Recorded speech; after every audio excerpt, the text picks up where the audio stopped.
Reading, Pennsylvania, in Berks County, once produced more iron than all of England, supplied George Washington's army with cannons and ammunition, and stood as one of the most prosperous industrial centers in America. If you've ever played Monopoly, you know the name Reading Railroad. That wasn't just a game piece, it was the economic engine of an entire region. Today, 1 in 3 residents in Reading lives below the poverty line, and the median household income sits at roughly half the state average. What happened to Reading wasn't one catastrophe. It was a series of them, each compounding the last, each stripping away another layer of what made the city work. Reading was founded in 1748, named after its English counterpart, and it sits along the Schuylkill River in southeastern Pennsylvania, the county seat of Berks County. From its earliest days, it was a place defined by making things, including iron, steel, textiles, hosiery, and hardware. By the early 20th century, Reading was a manufacturing powerhouse. Berkshire Knitting Mills in nearby Wyomissing was the largest hosiery manufacturer in the country, employing 5,800 workers. The city's population peaked at 111,171 in 1930, accounting for roughly half the county's residents and an even larger share of its jobs. But the crown jewel of Reading's economy was the railroad. The Philadelphia and Reading Railroad was chartered on April 4, 1833, built to run along the Schuylkill River between Philadelphia and Reading.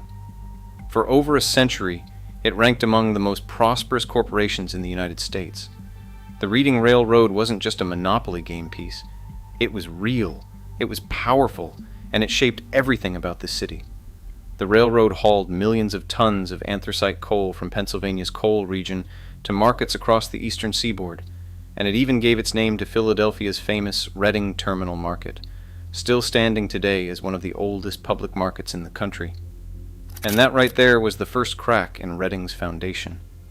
The city had built everything, its jobs, its identity, its tax base, on a narrow industrial foundation. 69% of workers were concentrated in manufacturing, which meant when that base started to erode, there was nothing underneath to catch anyone. The decline began quietly after World War II. Anthracite coal shipments, the lifeblood of the Reading Railroad, started dropping. In 1945, the railroad hauled 16 million tons. By 1975, that number had collapsed to less than 2 million. The completion of the St. Lawrence Seaway in 1957 diverted grain traffic that had once flowed through Atlantic coast ports. Then the interstate highway system, enacted in 1956, handed trucking companies a massive competitive advantage. Freight that once rode the rails now rolled down asphalt. In 1971, the Reading Company buckled into bankruptcy. That same era saw Penn Central, the massive railroad formed by merging the Pennsylvania Railroad and the New York Central, collapse in what was then the largest bankruptcy in American history, sending shockwaves through every regional rail operation connected to it. By 1976, the Reading Railroad, as history knew it, ceased to exist, absorbed into a government conglomerate called Conrail. A century of prosperity, gone. But the railroad was just one domino. Pennsylvania had been home to the nation's second largest industrial workforce before 1929, and by 1933 the state had already shed more than 270,000 manufacturing jobs. The collapse of the steel industry hit the entire state with devastating force. Bethlehem Steel, once the second largest steel producer in the world and an anchor of Pennsylvania's industrial identity, was shedding tens of thousands of workers by the 1980s. Reading, with its own narrow industrial base, was hit disproportionately hard. By the early 1980s, over 150,000 workers lost jobs in the steel sector alone across western Pennsylvania. Reading's top 5 employers filing layoff notices in later decades, Aero International, Hosiery Systems, the Reading Eagle, Cott Beverages, and Stanley Black & Decker, accounted for nearly 1,900 workers, about 37% of all documented layoffs. The jobs left, and nothing replaced them. Here's where it gets worse, because Reading did not just suffer from economic decline. The city actively participated in its own destruction. Between roughly 1965 and 1980, Reading demolished approximately 1,840 older structures citywide. This was the era of urban renewal, that grand federally funded experiment launched under the Housing Act of 1949, sometimes called Title I, where American cities tore down their historic fabric in pursuit of a gleaming modern future. Washington handed cities the money and the mandate, and local planners ran with it. Reading's planners wanted to reshape the city into a modern paradise. What they got instead was the unintentional set of a science fiction war movie. 6 blocks northeast of Penn Square were slated for demolition to make way for an enclosed shopping mall. The mall never came. The buildings were razed anyway, replaced by parking lots that did nothing to help struggling merchants. Block after block, the wrecking ball swung. A longtime observer later reflected, the 1960s made this city into a different place. Losing the railroad hurt, losing industry hurt. There was a rapid decay, and we made too many mistakes.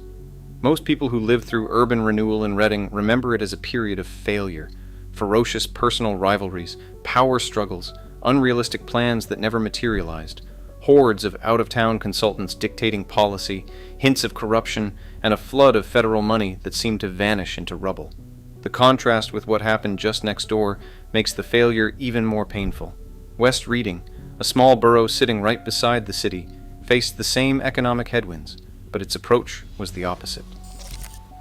Where Reading chose the wrecking ball, West Reading chose preservation and incremental improvement. The borough established a Main Street program in 1997, focusing on organization, design, economic development, and promotion. Today, West Reading's historic downtown is intact, walkable, and thriving. Reading's is not. Then came the flood. On June 22, 1972, Hurricane Agnes slammed into Reading and Berks County. Governor Milton Shapp called it without a doubt the worst disaster in the history of Pennsylvania. The storm destroyed entire neighborhoods along the river edges of the city. Blue Marsh Dam, which would eventually help control flooding, had only begun construction 2 years earlier. Too late to help. Agnes did not just destroy buildings, though. It destroyed communities. Before the hurricane, Reading's neighborhoods were organized along ethnic lines, with people living near others who shared their heritage and culture. When Agnes displaced thousands of residents, they scattered across the city and county, finding housing wherever they could. It was the beginning of the end for Reading's tightly knit neighborhood structure. The sociological fabric of the city was torn apart right alongside its physical one. What followed was white flight and suburban flight. Middle-class residents, predominantly white, already shaken by industrial decline and urban renewal, left for surrounding townships and took the tax base with them. This is a pattern that played out across dozens of American cities in this era, but in Reading, it was particularly acute because there was so little tax base left to lose. Reading was left with a shrinking population, a demolished downtown, and a growing concentration of poverty.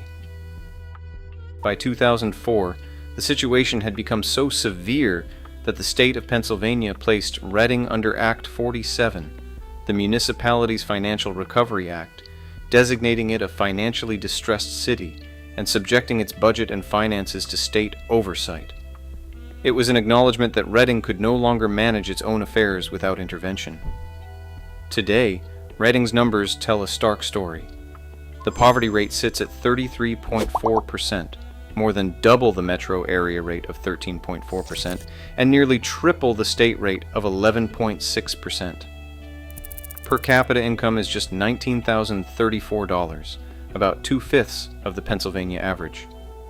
The median age is 31.9 years, a young city, but not in the way that signals vitality, in the way that signals those who can leave do.